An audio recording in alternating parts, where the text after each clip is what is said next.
talk about acquired immunity. In my previous video, I told you about innate immunity. And in covering innate immunity, while I was covering innate immunity, I also covered little bit of acquired immunity, you can say. Because to understand certain cells which were providing us innate kind of immunity, that were antigen presenting cells actually, we also need to have a little understanding about acquired immunity. But I will cover this topic thoroughly in this video, okay? So first of all, what is acquired immunity? That kind of immunity which is developed in your body after your birth. So unlike innate immunity, it is not present in your body since your birth. No, it is present in your body but after birth, okay, while you mature, and how it develops, right? So what happens when you encounter, you can say that it is a kind of immunity which is developed in your body after learning.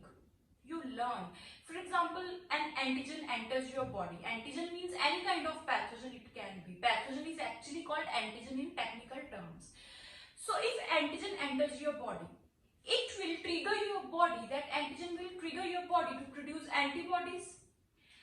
And those antibodies will then act on antigen to kill it. So when were those antibodies produced? They were produced after antigen invaded your body. So these antibodies were produced when antigen entered your body. It was not the case that these antibodies were present since your birth. No. So this is the kind of immunity which is developing whenever there is requirement. Okay, requirement was that antigen entered your body and it triggered your body to produce antibodies. Otherwise, antigen could harm your body, right? So according to the requirement, or you can say according to the need of your body, body starts to learn and to produce antibodies, and it starts producing antibodies. So that is the thing which we are talking about. And second main thing about acquired immunity is that it is very specific. Okay, like in case of innate immunity, the thing was like that. In case of innate immunity, that it was providing immunity against broad variety of bacteria or any kind of antigen. It was not very selective in its process. Okay, but if we say that acquired immunity, it will be very specific in its function. Why it is specific? Actually, in very precise manner, I can tell you that, for example, this is our antibody. Okay, not like this. Suppose this is our antibody. Actually, antibodies are Y-shaped, having somewhat shape like this. Okay, this antibody is having these regions which are actually called as variable parts. Okay, variable parts of an antibody, and these variable parts vary in different kinds of antibodies. It will depend on which type of antibody we are talking about. And suppose this is bacterial cell. This bacterial cell will have certain characteristics on its cell wall, or you can say certain kind of shapes present, certain kind of characteristics present on its cell wall, like this, okay, which are called as epitomes. So what will happen? This epitome will get locked with variable part of this antibody. It will depend on the shape of antibody. See, this antibody is having somewhat shape like this. This variable portion is somewhat like this, right? So it would be easier for this variable part to bind with antigen which is having a triangular kind of epitome, so that they can easily get interlocked with each other. This is like lock and key hypothesis of enzyme. So that they can get easily interlocked, and then antibody can easily act on this antigen and can kill it. So it is basically depending on the shape of variable part of antibody which will decide that what kind of antigen will I get fixed to, or I will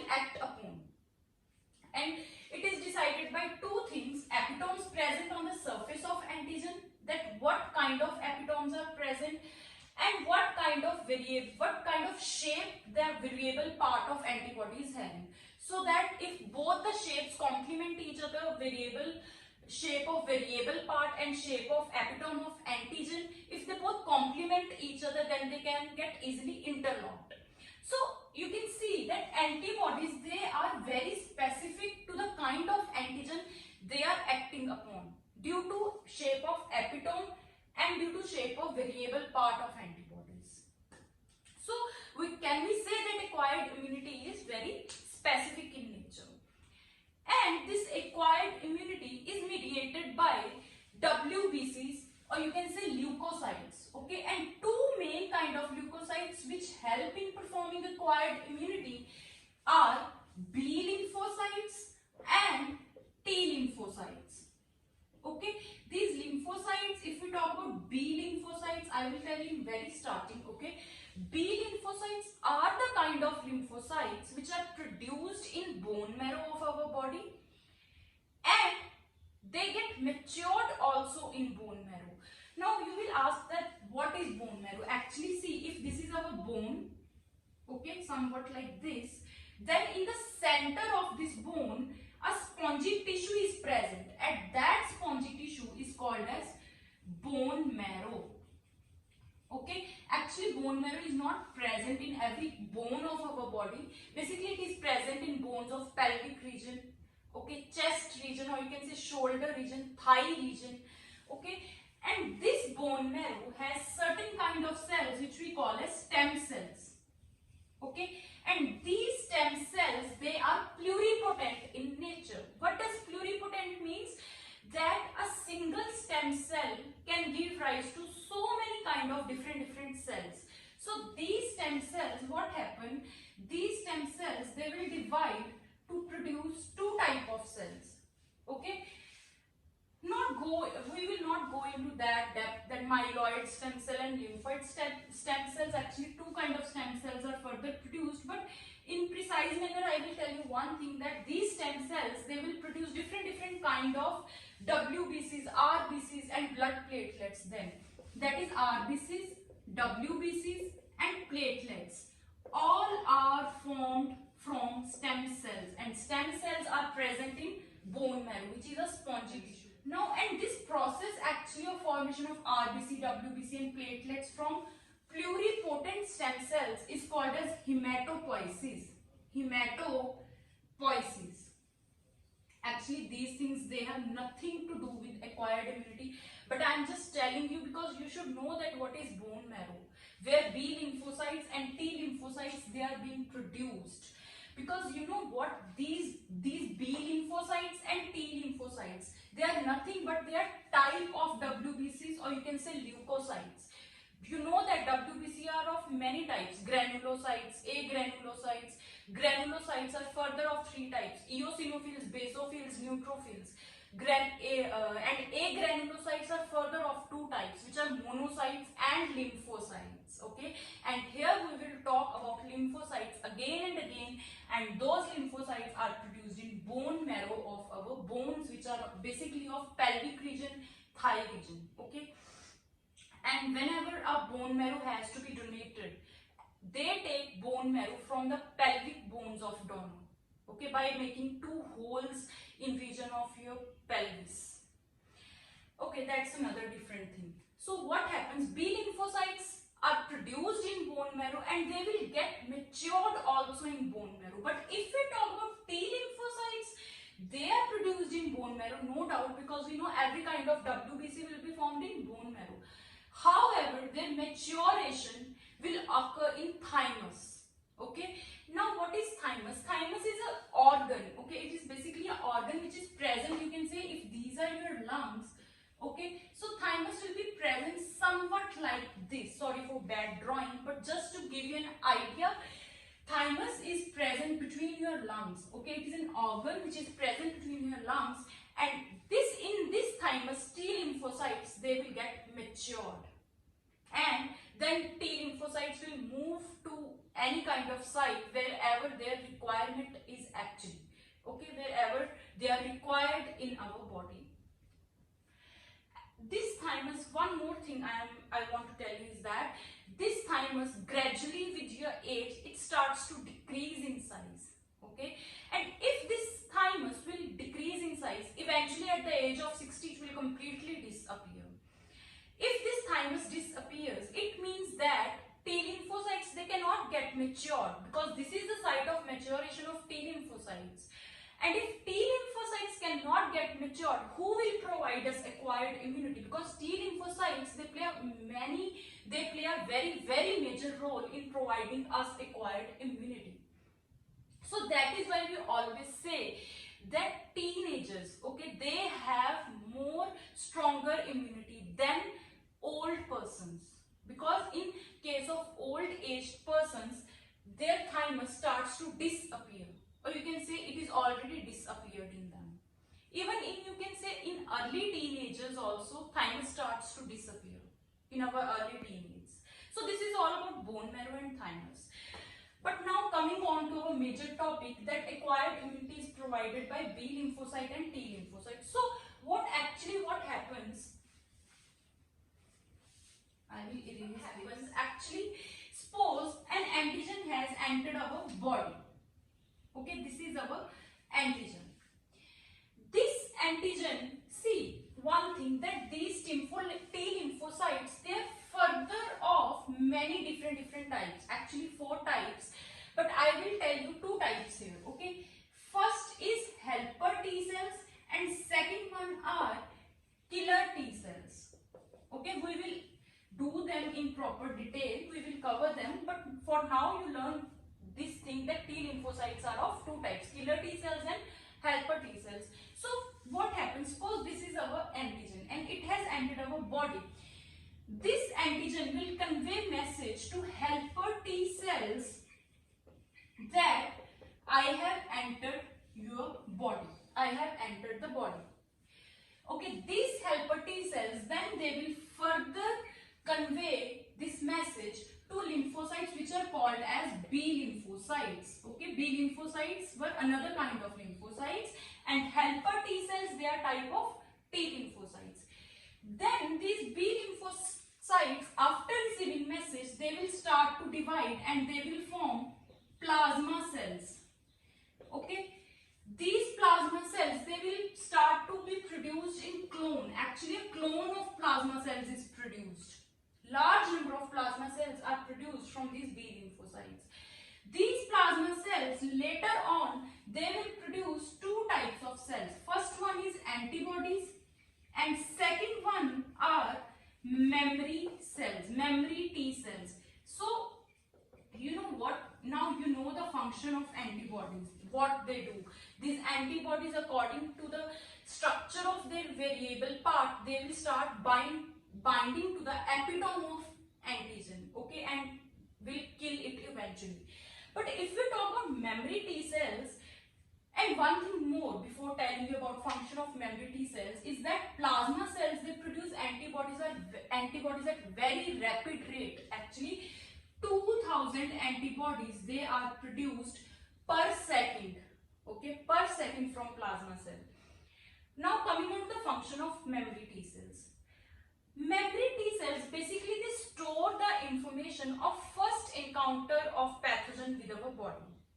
So as memory T cells have all the stored information in them, that how my body reacted when pathogen entered for the first time, how antibodies, they fought against that pathogen, all the information will be stored by memory T cells. If in case that pathogen, okay, happens to enter our body for the second time again in our lifetime, then by now our body will know that what kind of antibodies I will have to produce and what kind of, you can say, mechanism I will have to adopt. Why? Because now memory T cells, they had all the stored information already in them. They had everything cooked inside them already. So the response, you can say, to kill antigen will be very much rapid. It will be boosted up because of memory T cells, because they had all the stored information. So this is the function of memory T cells. And these memory T cells, they are also the type of T lymphocytes. I told you that T lymphocytes are of 4 types. First type was helper T cells, and by now you know the function of helper T cells. If we talk about memory T cells, now you also know the function of memory T cells. These memory T cells, they are basically the type of T lymphocytes, which are produced by plasma cells, and antibodies are also produced by plasma cells. So in very broader manner, okay, in very broad way, I told you that this is the thing which is happening in case of acquired immunity. But this is not enough. We have to go in detail. The problem comes that these helper T cells, they cannot easily recognize these antigens. Okay, they need help of certain cells which you call as antigen presenting cells, APCs. And guys, those who have seen my video of native immunity or innate immunity, they must be knowing about these already. But here I will explain you again that what are antigen presenting cells.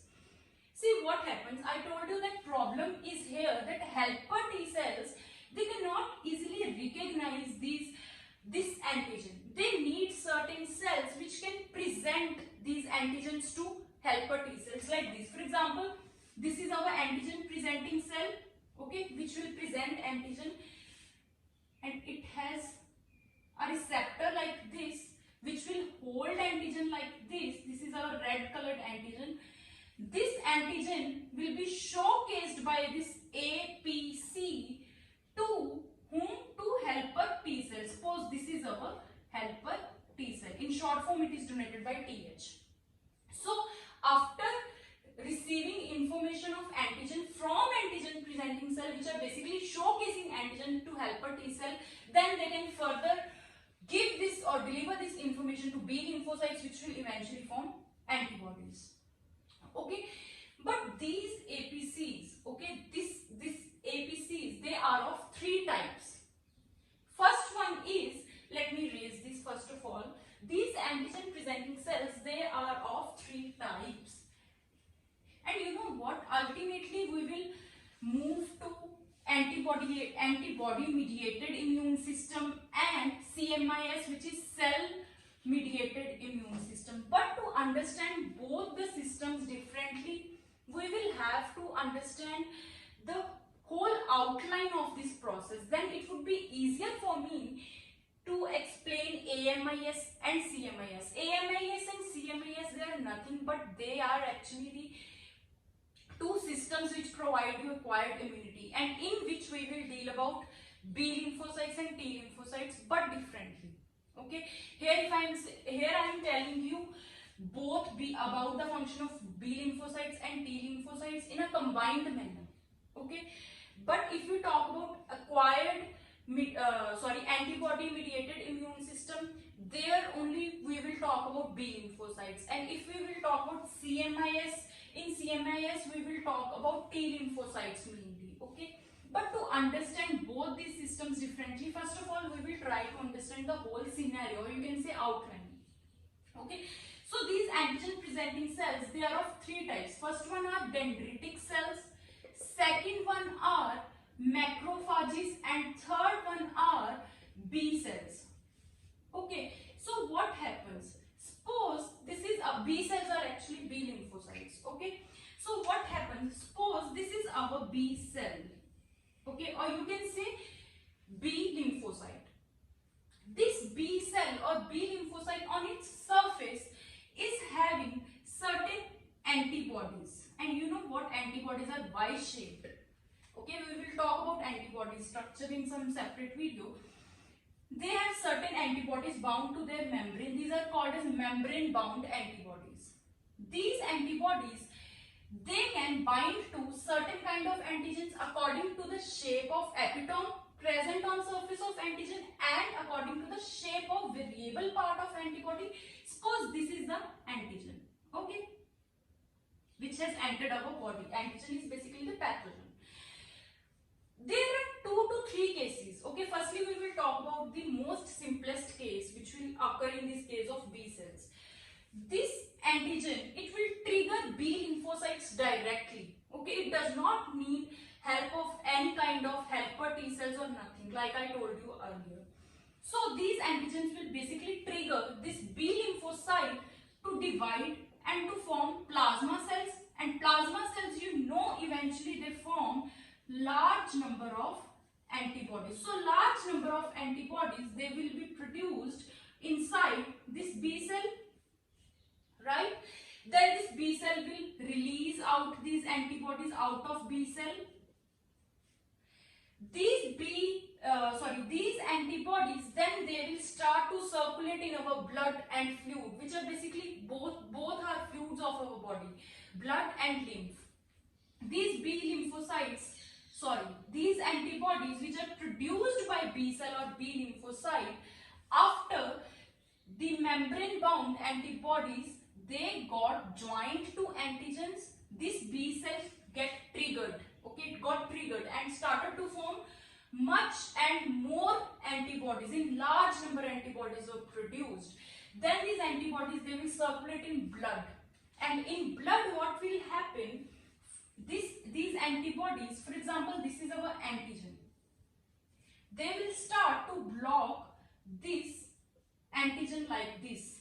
They will cover antigen from every side. They will cover antigen from every side possible. So this is, you can say that agglutination, or you can say that antigen will become immobile. It will not be able to move now because it is sort of agglutinated at a place. Because antibodies, they trapped it from every side and precipitated it and will make it immobile. And now after this, what will happen, certain kind of cells which are actually macrophages, they will come and they will perform phagocytosis. Now what is phagocytosis? Suppose this is our macrophage, okay, and this is our antigen or pathogen which is immobilized, which is made stationary, okay, by antibodies which are bound to antigen from every side, okay. So this is like a policeman, okay. Policeman has, you can say, stopped our burglar, okay, our thief from every side. This is like something like this. So in this case, antibody is like, you can say, cop or policeman, and antigen is like a thief or burglar. So what will happen, suppose this is macrophage, when it will see this immobilized antigen, its membrane will start to invaginate, something like this, okay. And in this invaginated membrane, this immobilized antigen will be entrapped like this. This antigen will now move into the body of macrophage, which is having a vacuole which is called as phagosome, and this phagosome has certain kind of digestive enzymes which you call as lysozymes, and these lysozymes, as they are digestive enzymes, they will start to break the cell wall of this antigen or bacteria which is now present inside this phagosome, and ultimately bacteria will be killed. So one thing is that ultimate function is performed by certain kind of phagocytic cell which is basically, suppose, macrophage here. But to provide it to macrophage, okay, to make it easier for macrophage, antibodies, they have to immobilize the antigen at a place. To, you can say, antibodies are making this antigen weaker so that it cannot move. So that is the function of antibodies they will ultimately perform. And you know what, as the antibodies, they were circulating in blood or lymph, the antibody mediated immune system, or you can say immune system in which antibodies play a major role, that type of immune system is also called as HMIS, humoral mediated immune system. Humoral means something which is related to fluid, okay, and as antibodies, they are moving in fluid, circulating in fluid, looking for their, you can say, prey. Prey means antigen, and eventually they will cover it up from every side, okay. That is why this antibody mediated immune system is also called as humoral mediated immune system, because humoral means something which is related to blood. And one thing more which I would like to tell you about antibodies is that antibodies, they are not moving to the site of infection. For example, if this is our cell then antibodies will not move to the site of infection. No, they are just circulating in blood. Like you can say police is just investigating the whole city, and if any kind of antigen is encountered by antibody while circulating, then it will start to immobilize that antigen. Okay, it is not that they are specially looking for antigen. No, they are just circulating in your body, and after they encounter any kind of antigen by chance, then they will start to cover it up from every side. Okay, now second, I told you that there are three cases. So first case was that antibodies, they will directly attach to antigen, they will directly attach to membrane bound antibodies which are present on surface of B cell, and then they will start to produce more and more antibodies eventually, which will be released outside in our body fluids. Okay, but sometimes this is not as easy as I told you. Sometimes, as I told you in very starting, that signal of antigen, that antigen has entered our body, will be provided by certain kind of cells which are called as helper T cells, right? Helper T cells, they were type of T lymphocytes, right? So what happens in that case? Okay, let me raise this. And guys, one more, that when I am telling you about each and every cell, that helper T cells, role of B lymphocytes, try to understand it here only, because otherwise it will get difficult for you to understand AMIS and CMIS differently. So what happens? Suppose again this is our suppose B cell, right? Again this B cell will have certain membrane bound antibodies on its surface, and it will have antigen which is inside these antibodies, not like this. Actually their shape would be something like this, only then they will get interlocked to each other. But sometimes these antigens, even after binding to antibodies, they are not capable of triggering this B cell to form more antibodies. Sometimes they need help of certain cells which are called as helper T cells, right? So in this case, in this second case, what will happen? Helper T cells, after receiving signal that a certain kind of antigen has entered our body, suppose this is our antigen, okay? This helper T cells, after receiving this signal that antigen has entered our body, they will start to send signal to this B cell. Although this B cell is having already antigen bound to their antibodies, but this doesn't work here, okay, in some cases.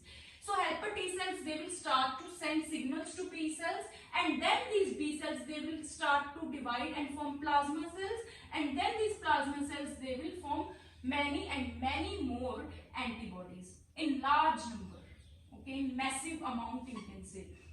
Again these antibodies will be released in body fluids like you can say blood and our lymph, and then they will circulate, and then they will keep on searching for any kind of antigen which comes their way, okay, so that they can stop that antigen.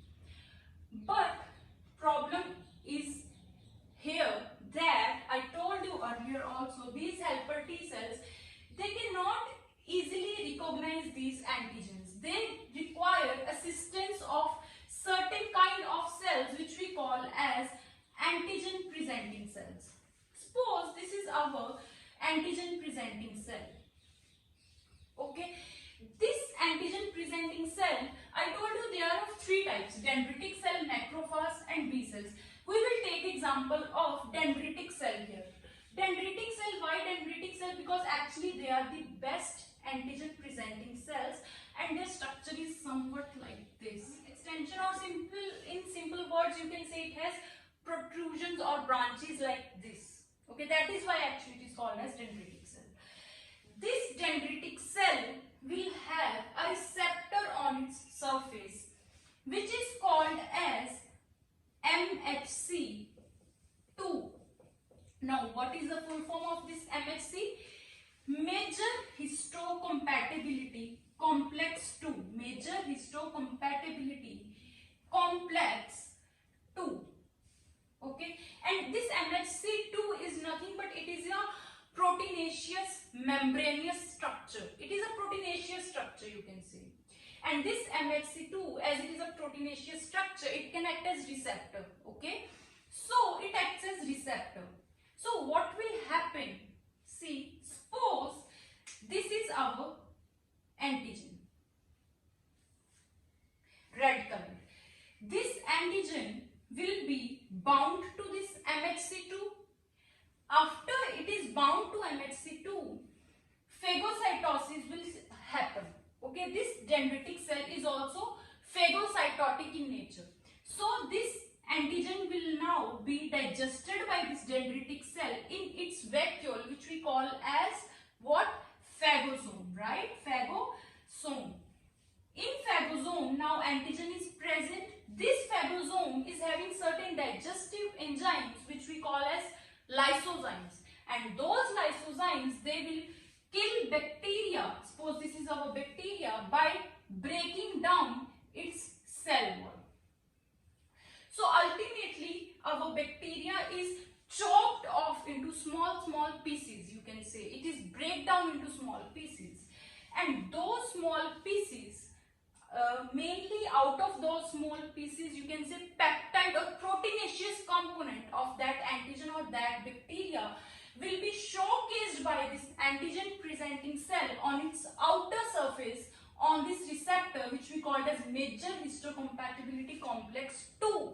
Number 2 is very important. Okay, in case of APCs, MHC2. We will also talk about later on about complex MHC1, but later on. Okay. So suppose this is the peptide portion of the antigen, which is now chopped off, or you can say it is broken down into smaller pieces, and out of those pieces, this peptide portion is being displayed by this dendritic cell, which is apparently being called as dendritic cells to helper T cells. Now it is easier for helper T cells to recognize this antigen because it is displayed by these APCs, or you can say it is being showcased by these APCs to helper T cells. Helper T cells, now they will start to convey its information to this B cell. So this B cell will sort of get triggered. Then this B cell can ultimately divide to form plasma cells, and plasma cells, they will form antibodies. So this is the second case, that how it is happening.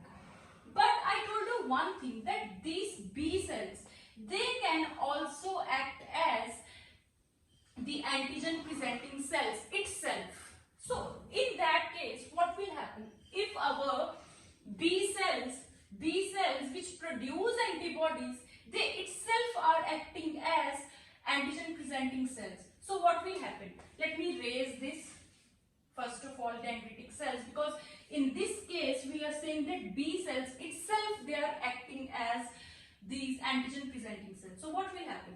Suppose this is our, again, this is our antigen which is bound to membrane bound antibodies. In short form, I will write it as MBA. These are membrane bound antibodies.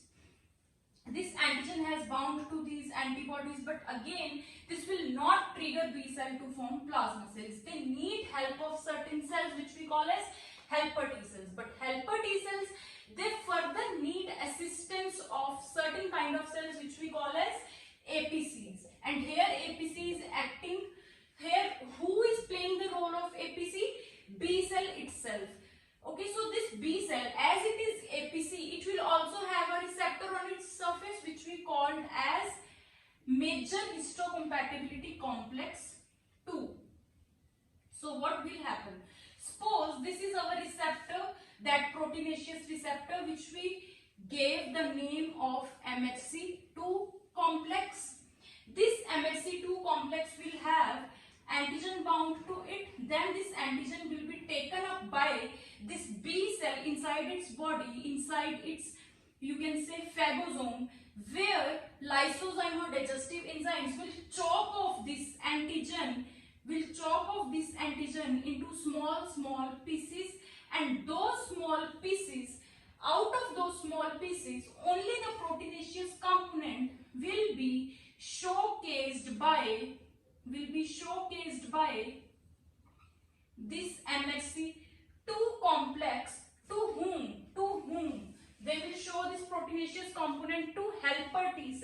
example, if this is our helper T cell, this helper T cell, now now let me draw this MHC2 complex not here, because it would be easier for you to understand if I draw it here like this. Let me raise this so that I can draw it more clearly. Let me draw it more clearly for you guys. For example, if this is our MHC2 complex, this head, and this will show the proteinaceous component of the antigen to whom? To helper T cell, right? And later on, this helper T cell, after receiving the signal of this peptide component of antigen, can send the signal to B cell, and this B cell then can divide to form plasma cell. Plasma cell then can form large number of antibodies in massive amount, which will be secreted in blood and lymph, and in blood then they will start to act like cope to find a certain thief, to eat it up, to chop it off. Okay, so this is what happening. So I could have told you only dendritic cell, but I wanted to tell you about B, that how B cells, they itself can act as antigen presenting cells also. So if B cells, they are acting as antigen presenting cells also, they will have MHC2 complex on their surface like every antigen presenting cell. Similarly they will also chop off that antigen into peptide component. That peptide component will be showcased to helper T cell.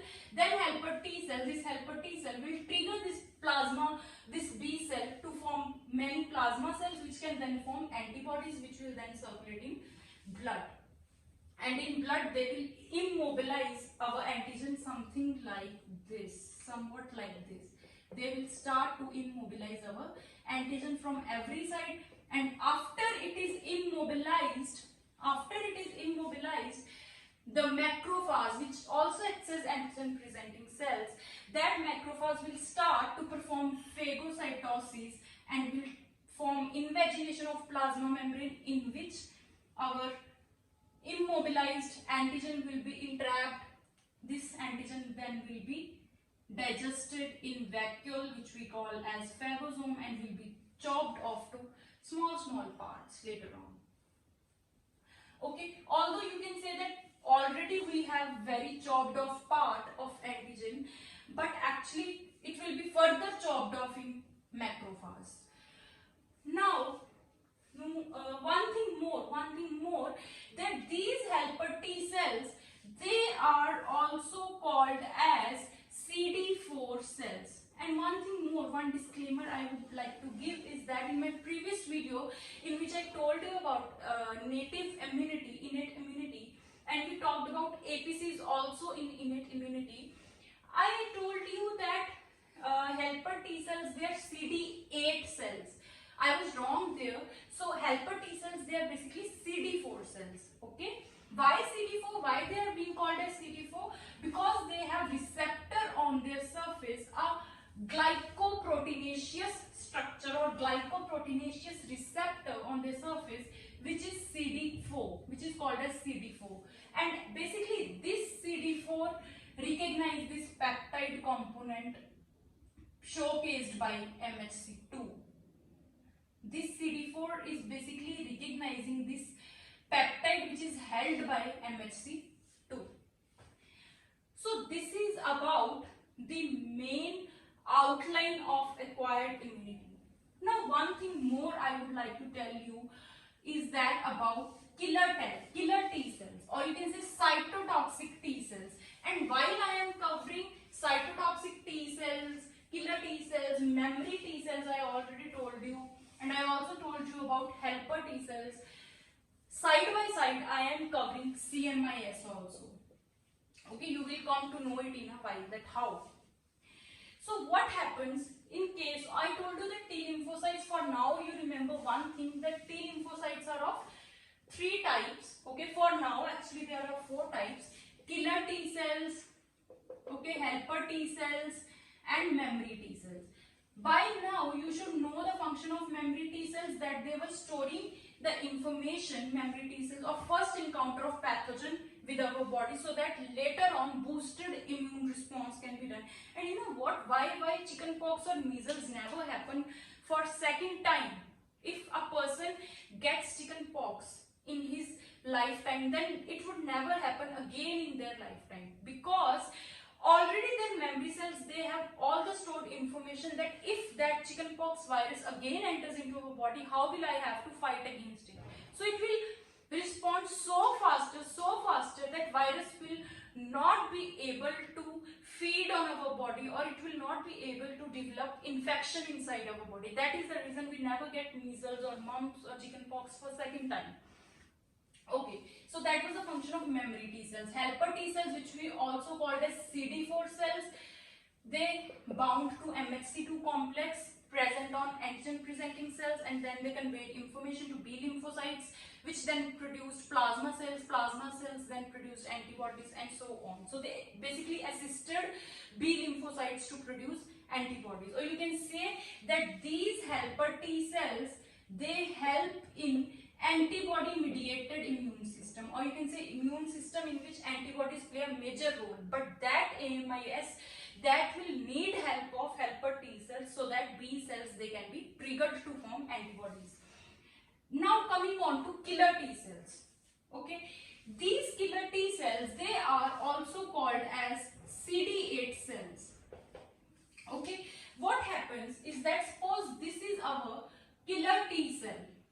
This killer T cell is also having a glycoproteinaceous receptor on its surface, which we call as CD8.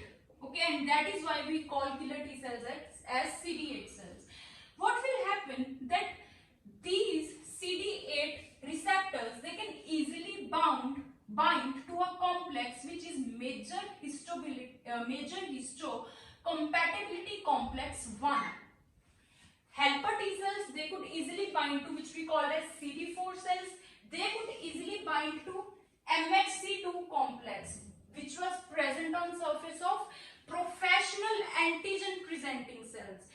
But MHC1 complex is present on every body cell. Our cell, every normal body cell, which is kind of, you can say, nucleated, that is any cell which is present in our body and is having nucleus, will have a receptor on its surface which we call as MHC1. Okay, so basically what is the difference between MHC1 and MHC2? MHC1 is present on every body cell which is nucleated, but MHC2 is present in professional antigen presenting cells only, that is dendritic cell, macrophages and B cells. Okay, so what will happen? Suppose this cell is highly toxic. Toxic means this cell is suppose highly cancerous, or you can say this cell is having so many viruses inside it that this cell itself knows that I need to be killed. So what will happen? This highly infected cell or this cancerous cell, it will start to give information to this killer cell, or you can say CD8 cell, that come and kill me. These killer T cells, they are also called as cytotoxic cells because they are toxic in nature. But how will they give information to this killer T cell?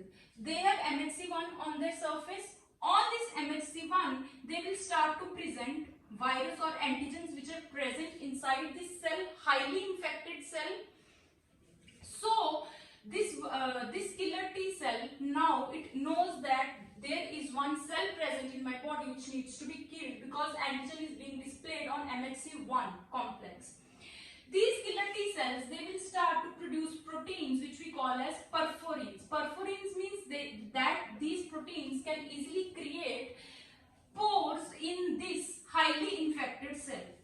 These killer T cells, they will then start to move to the site of infection. Unlike antibodies, they were not moving to the site of infection, they were just circulating. But here killer T cells, they will move to the target highly infected cell and will start to produce protein perforins which will create pores, and ultimately water will enter through these pores, and if water will enter through these pores, this cell will swell up. that cell which is highly infected or is cancerous and it needs to be killed will burst and will swell up and ultimately it will burst up. So this is how a highly infected cell, or you can say cancerous cell, which needs to be killed and is still present in our body, is, you can say, this is how our body will get rid of these kind of cells which are cancerous or which are highly infected. So body have both the kind of mechanisms. First mechanism in which we talked about antibodies. In that mechanism, body was killing antigens which were circulating in blood. Only the antigens, only the bacteria. But here, killer T cells or CD8 cells, after recognizing the antigen which is present on MHC1 complex on every kind of normal cell in our body, can kill whole full-fledged cell. And that whole full-fledged cell can be cancerous also. So this is how it is helpful, because killer T cells, they can also kill cancerous cells also. But sometimes, you know what, this is harmful also, because during kidney transplants, when a kidney is transplanted to some, kidney is non-self. Non-self means that because acquired immunity can easily differentiate that which thing belongs to my body and which thing doesn't belongs to my body. As that kidney is an outsider for our body, it is non-self for our body, these killer T cells, they will start to act on the cells of kidney also. They will start to produce perforins, and then those perforins, they can easily form pores in those outsider kidney cells and will start to, you can say, kill the kidney cells, and this will be very harmful then. So what doctors do, they give you certain kind of medications which can, for a certain period of time, for a brief period of time during which transplant is occurring, okay, is taking place, during that time these killer T cells and these helper T cells, they all are made inactivated by those medications. So what is the difference between killer T cells? This was just a little bit of knowledge. And what is the difference between killer T cells and helper T cells? Both are type of T lymphocytes, no doubt. But killer T cells, they have a structure which is CD8 on their surface, which recognizes MHC1 complex, and that MHC1 complex is present on every kind of cell of our body which is basically nucleated. Because any kind of cell can be in future, that cell needs to be killed, okay, if in future. So, but if we talk about helper T cells or CD4 cells, they recognize MHC2 complex which is present on surface of special type of cells which are professional antigen presenting cells. These cells, normal cells of our body which are nucleated, they are not professional antigen presenting cells. They are non-professional. Why? Because in future, not in future, they are getting highly infected by chance. And by chance they need to present this antigen on their surface. They are not doing this willingly, you can say. They are not doing this by their own will. They are forced to do this because now they are highly infected. But if you talk about antigen presenting cells, they willingly present antigen on their surface. That is why they are professional antigen presenting cells. Now coming on to, I told you that at end we will talk about CMIS and AMIS. Okay. Now it would be easier for me to explain you that what is AMIS, CMIS, and what is the difference between them. Basically, see one thing, that in first case or in second case which we talked about earlier, in which antibodies, they were playing role, they form up a system which we call as AMIS, antibody mediated immune system, or HMIS, which is humoral mediated immune system. I told you why it is called as humoral. Then second system was CMIS, cell mediated immune system. Then our second system was CMIS, which was cell mediated immune system. In antibody mediated immune system, major role is being played by B lymphocytes. Now you will say that, ask me that even B lymphocytes, they are playing major role, but actually T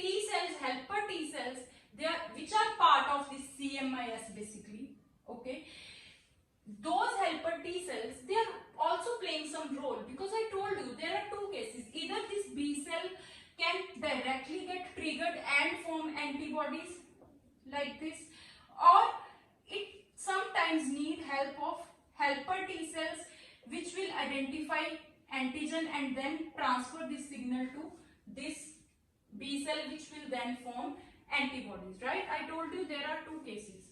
But main role, if we talk about the main role that is being played by B lymphocytes, and here in case of CMIS, main role is played by T lymphocytes. Okay, and what is the difference between B lymphocytes and T lymphocytes? B lymphocytes are produced in bone marrow and they get also matured in bone marrow. I told you in very starting. And T lymphocytes, they are produced in bone marrow, no doubt, but they get matured in thymus. These T lymphocytes, they are further of 4 types. Okay, you know about 3 types already by now. First one were helper T cells, and those helper T cells, they are also called as CD4 cells, not CD8 cells, CD4 cells. Okay, and you know what happens in the case of AIDS patient? Just for your knowledge again, I am telling. In case of AIDS patient, number of these helper T cells that start to decrease. And you know what? One thing, that if number of these helper T cells that will decrease, who will give the signal to B lymphocytes? If there is no signal for B lymphocytes, then who will produce antibodies? So you can say that if number of helper T cells decrease, whole immune system is coming to halt. It will stop, right? So that is the thing which occurs in case of AIDS patient. That is why we say that AIDS patient, they have very less immunity. Okay, they are easily prone to any, even slightest infections. Next is killer T cells. You know the function of killer T cells. They produce perforins. Perforins then will create pores in the target cell and then they will kill that cell. And killer T cells, they are also called as CD8 cells. These CD8 cells recognize which complex? MHC1 complex on the surface of any kind of normal cell which is nucleated, but helper T cells, which are CD4 cells, they recognize MHC2 complex present on surface of APCs. And then they helper T cells help B lymphocytes to produce antibodies. Or you can say that these helper T cells sometimes also help killer T cells. Okay. Third type was memory T cells. Let me erase this.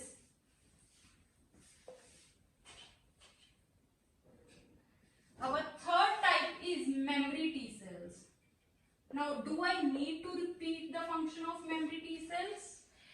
Memory T cells, they help in storing the information of first encounter of our body with pathogens, so that later on boosted immune response can be done, boosted up immune response.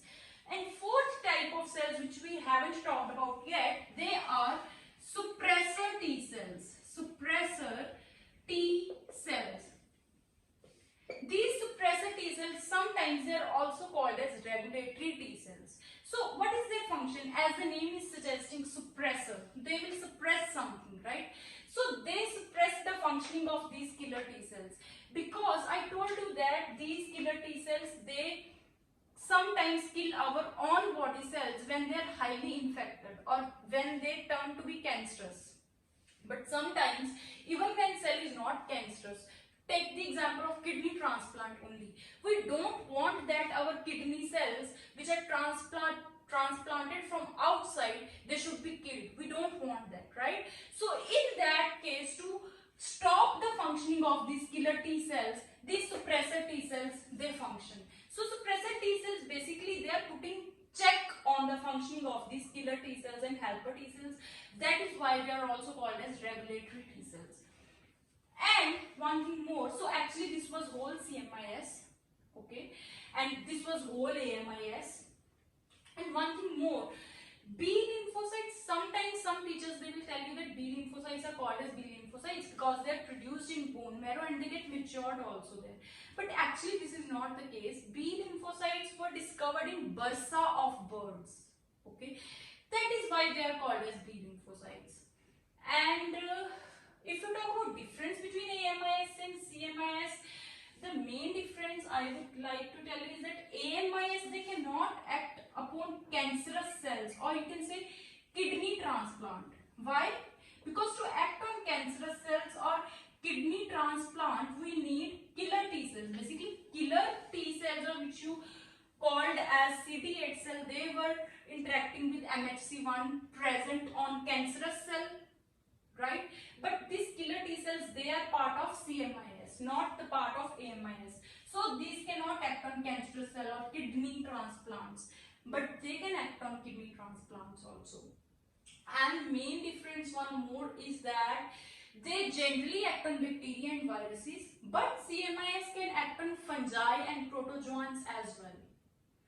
Okay, and one more difference is that B lymphocytes produced and get matured in bone marrow, but they are produced in bone marrow but get matured in thymus. So, and one thing more, I would like to tell you about one more term, that is opsonization. Opsonization. Okay, let me raise this. Although our whole topic is covered, but I just want to give you a little more knowledge, or you can say I would like to tell you about something more, and that is a term which is generally asked in your MCQs, or you can say in your exams also, subjective exams also, opsonization. So what is opsonization? Actually, see one thing, that I told you that so many, this is our B cell. Suppose this B cell releases so many antibodies, okay, in our blood. Suppose this is our blood and these are many antibodies which are released in our blood. These antibodies, then they will start to cover this antigen from every side, like this, so that it can get stationary or it is immobilized, right? And this was called as agglutination. But you know what, one thing more, and then later on a macrophage will come and plasma membrane will invaginate of this macrophage, and later on it will start to digest this stationary, or you can say immobilized antigen inside phagosome, right? But this macrophage, you know what this macrophage, in very simple words I can say that this macrophage has a sweet tooth for certain kind of antibodies which we call as opsonins. Opsonins, they are basically nothing but they are the antibodies which are covering this antigen. If I ask this macrophage to eat an antigen, okay, this is our antigen, okay, this is antigen which is completely naked. It will eat this antigen, but you can say that it will not eat this antigen wholeheartedly. Why? Because it is having sweet tooth for antibodies or opsonins. However, when these opsonins, they will start to cover up this antigen, it will get sweeter. You can see it will get sweeter for this macrophage, and now it will start to like this antigen more. Why it is liking it more? You can say that now this antigen is having a sugar coating over it, and now it has become more delicious or more tasty for this macrophage after they have got coating of this antibody over them. So it will be more delicious for macrophage to eat this sugar coated antigen. So this whole process in which antibodies make antigen more delicious so that macrophage can easily feed on them and can digest them is called as opsonization, and those bodies, they are called as opsonins. So this is what opsonization is all about, and I hope antibody mediated immune system and CMIS is more clear to you, and you know that what is the basic difference between them. You know about opsonization, you know what is bone marrow, you know what is thymus. Okay, so I hope that ask me that even B lymphocytes, they are playing major role, but actually T cells, helper T cells, they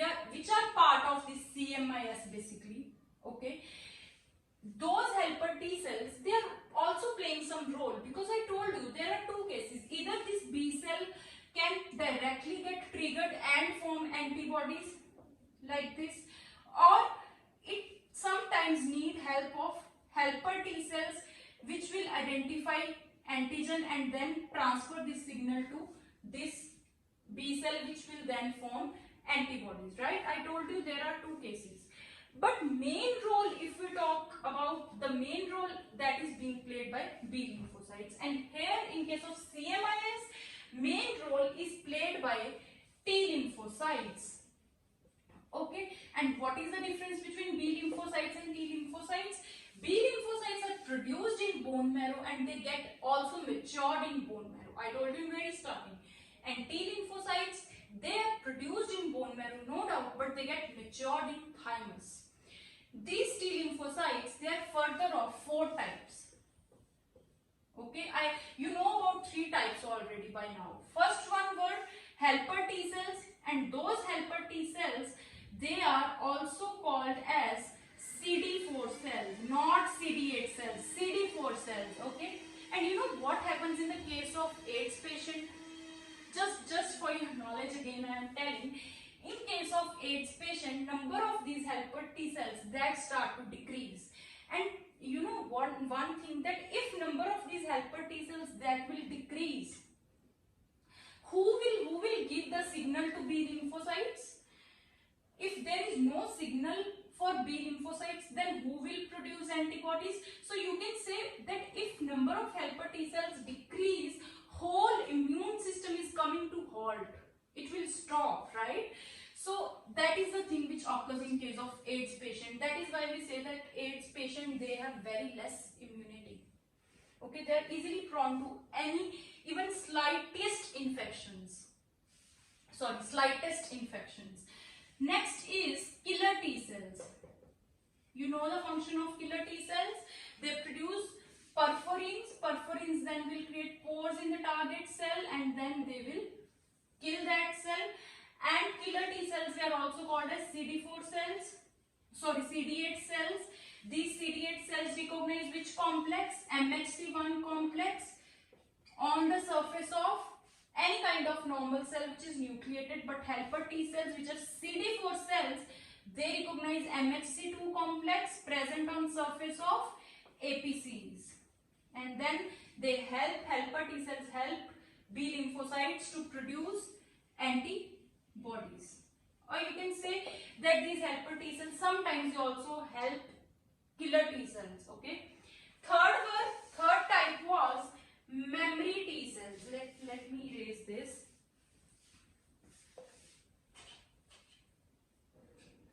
Our third type is memory T cells. Now, do I need to repeat the function of memory T cells? Memory T cells, they help in storing the information of first encounter of our body with pathogen, so that later on boosted immune response can be done, boosted up immune response. And fourth type of cells which we haven't talked about yet, they are suppressor T cells. Suppressor T cells. These suppressor T cells, sometimes they are also called as regulatory T cells. So what is their function? As the name is suggesting, suppressor. They will suppress something, right? So they suppress the functioning of these killer T cells. Because I told you that these killer T cells, they sometimes kill our own body cells when they are highly infected or when they turn to be cancerous.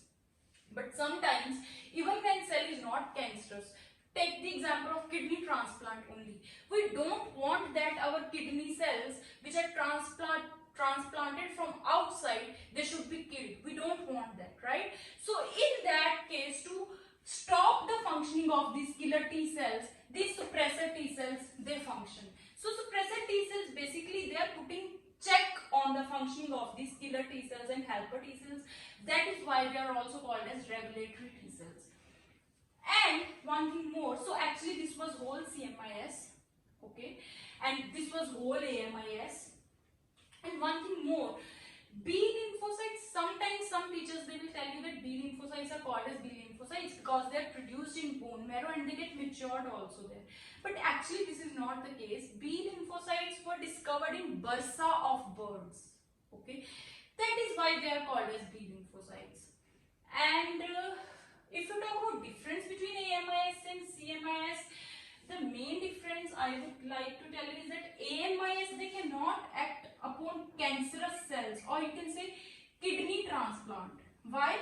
Because to act on cancerous cells or kidney transplant, we need killer T cells. Basically, killer T cells, or which you called as CD8 cell, they were interacting with MHC1 present on cancerous cell, right? But these killer T cells, they are part of CMIS, not the part of AMIS. So these cannot act on cancerous cell or kidney transplants, but they can act on kidney transplants also. And main difference one more is that they generally act on bacteria and viruses, but CMIS can act on fungi and protozoans as well. Okay, and one more difference is that B lymphocytes produced and get matured in bone marrow, but they are produced in bone marrow but get matured in thymus. So, and one thing more, I would like to tell you about one more term, that is opsonization. Opsonization. Okay, let me raise this. Although our whole topic is covered, but I just want to give you a little more knowledge, or you can say I would like to tell you about something more, and that is a term which is generally asked in your MCQs, or you can say in your exams also, subjective exams also, opsonization. So what is opsonization? Actually, see one thing, that I told you that so many, this is our B cell, suppose this B cell releases so many antibodies, okay, in our blood. Suppose this is our blood and these are many antibodies which are released in our blood. These antibodies, then they will start to cover this antigen from every side, like this, so that it can get stationary or it is immobilized, right? And this was called as agglutination. But you know what, one thing more, and then later on a macrophage will come and plasma membrane will invaginate of this macrophage, and later on it will start to digest this stationary, or you can say immobilized antigen inside phagosome, right? But this macrophage, you know what this macrophage, in very simple words I can say that this macrophage has a sweet tooth for certain kind of antibodies which we call as opsonins. Opsonins, they are basically nothing but they are the antibodies which are covering this antigen. If I ask this macrophage to eat an antigen, okay, this is our antigen, okay, this is antigen which is completely naked. It will eat this antigen, but you can say that it will not eat this antigen wholeheartedly. Why? Because it is having sweet tooth for antibodies or opsonins. However, when these opsonins, they will start to cover up this antigen, it will get sweeter. You can say it will get sweeter for this macrophage, and now it will start to like this antigen more. Why it is liking it more? You can say that now this antigen is having a sugar coating over it, and now it has become more delicious or more tasty for this macrophage after they have got coating of this antibody over them. So it will be more delicious for macrophage to eat this sugar coated antigen. So this whole process in which antibodies make antigen more delicious so that macrophage can easily feed on them and can digest them is called as opsonization, and those bodies, they are called as opsonins. So this is what opsonization is all about, and I hope antibody mediated immune system and CMIS is more clear to you, and you know that what is the basic difference between them. You know about opsonization, you know what is bone marrow, you know what is thymus, okay.